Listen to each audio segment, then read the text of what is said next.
ভারতীয় চলচ্চিত্রে রাজ কাপুরের থেকে বিখ্যাত নাম আর কে? তাকে চিনে নেওয়ার ঠিকানাও যে অজস্র। তিনি তার অসাধারণ অভিনয় এবং প্রযোজনার মাধ্যমে অজস্র মানুষের হৃদয়ে স্থান অধিপতি। কিংবদন্তি এই অভিনেতা 14 ডিসেম্বর 1924-এ পেশোয়ারের কাপুর হাভেলিতে জন্মেছিলেন। বাবা ছিলেন অভিনেতা পৃথ্বীরাজ কাপুর। প্রায় 2 দশকব্যাপী কর্মজীবনে তিনি অজস্র পুরস্কার ও সম্মানে ভূষিত হয়েছেন। 3 বার জাতীয় পুরস্কার ও 11টি ফিল্মফেয়ার অ্যাওয়ার্ডও পেয়েছেন তিনি। 1935 সালে মাত্র 10 বছর বয়সে তিনি একটি হিন্দি ছবি ইনকিলাবে প্রথম অভিনয় করেন। এরপর 1947 সালে তার প্রথম বড় ব্রেক আসে যখন তিনি নীলকমল ছবিতে মুখ্য চরিত্রে অভিনয়ের সুযোগ পান। তার বিপরীতে ছিলেন মধুবালা। তারপরেই একের পর এক ব্লকবাস্টার হিট দিতে শুরু করেন রাজ কাপুর। তার করা অন্যতম চলচ্চিত্রগুলির মধ্যে 1951 সালের আওয়ারা একটি ক্রাইম রোমান্টিক ড্রামা, যার প্রযোজনা ও পরিচালনায় ছিলেন রাজ কাপুর স্বয়ং।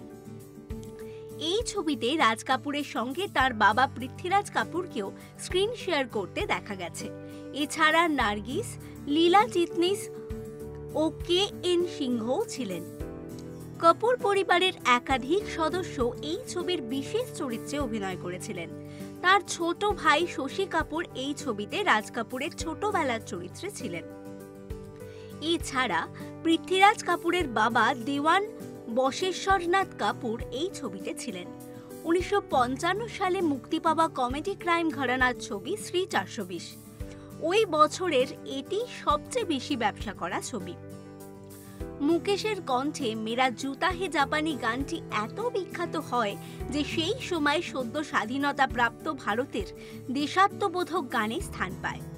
এই ছবির অপর জনপ্রিয় গান প্যার হুয়া ইকরার হুয়া, যা আজও সবার কাছে আইকনিক। এই ছবিরও পরিচালনা ও প্রযোজনা করেছিলেন রাজ কাপুর নিজেই। বাসু ভট্টাচার্য পরিচালিত ও গীতিকার শৈলেন্দ্র প্রযোজিত কমেডি রোমান্টিক ঘরানার ছবি তিসরি কসম মুক্তি পায় 1966 সালে। 1964 সালে তৈরি রোমান্টিক ছবি সঙ্গমের অল ইন ওয়ান ক্রেডিট রাজ কাপুরের। তবে এত ছবির মাঝে যেই ছবির নাম না নিলেই নয়, তা হল 1970 সালে তৈরি ছবি মেরা নাম জোকার। ভারতীয় ছবির ইতিহাসে এটি অন্যতম দীর্ঘ ছবি। মেরা নাম জোকারের দ্বিতীয় দীর্ঘতম হিন্দি ছবি, যেখানে 2টো বিরতি আছে। রাজ কাপুর এমনই এক ফেনোমেনন, যার জনপ্রিয়তা শুধুমাত্র দেশের সীমারেখায় বন্দী থাকেনি, বরং পৃথিবী জুড়ে অনুরাগীদের মনে রাজ করতেন রাজ। পাকিস্তান তো বটেই, লন্ডন, রাশিয়া, চীন নানা দেশে ছড়িয়েছিল তার রাজত্ব। প্রসঙ্গত একবার তিনি গেছিলেন মস্কোতে, তবে সেখানের ভিসা ওই মুহূর্তে জোগাড় করতে পারেননি তিনি। তবে কোনো রকম বাধার মুখোমুখি তো দূর, উল্টে সবিনয় তাকে আগমন জানায় তার বিদেশি ভক্তরা, এবং সেখানে গিয়ে তিনি উঠে পড়েন তার ট্যাক্সিতে। তবে কিছুক্ষণ পর তিনি অনুভব করেন গাড়ি আর এগোচ্ছে না, উল্টে গাড়ি ওপর দিকে উঠে যাচ্ছে।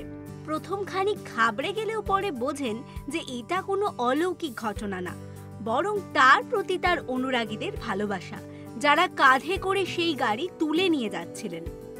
এই ঘটনা হাস্যকর হলেও ওনাকে যে মানুষ কতটা পছন্দ করে তা বোঝাই যায়। একাধিক পুরস্কার প্রাপ্ত রাজ কাপুর 1971 সালে শিল্পে তার অবদানের জন্য পদ্মভূষণ সম্মানে সম্মানিত হন। 1987 সালে প্রয়াত অভিনেতাকে দাদা সাহেব ফালকে সম্মানে ভূষিত করা হয়। এছাড়া 1951 সালের আওয়ারা ও 1954 সালের বুট পলিশ ছবির জন্য কান ফিল্ম ফেস্টিভ্যালে পালমে ডিয়র গার্ড প্রাইজ তিনি পান। 1982-তে রাজ কাপুর শেষবার বওয়াকিল বাবু ছবিতে রূপলী পর্দার দর্শকের দেখা দিয়েছিলেন। তারপর 1988-তে শেষ হয় তার পথ চলা। হিন্দি চলচ্চিত্রের অন্যতম লেজেন্ড, যেনার ছবি আজও দর্শকদের মনে ভীষণ কাছের, সেই রাজ কাপুরের জন্মদিনের বিশেষ দিনে জিও বাংলা তাকে জানায় শ্রদ্ধা ও বিনম্র প্রণাম।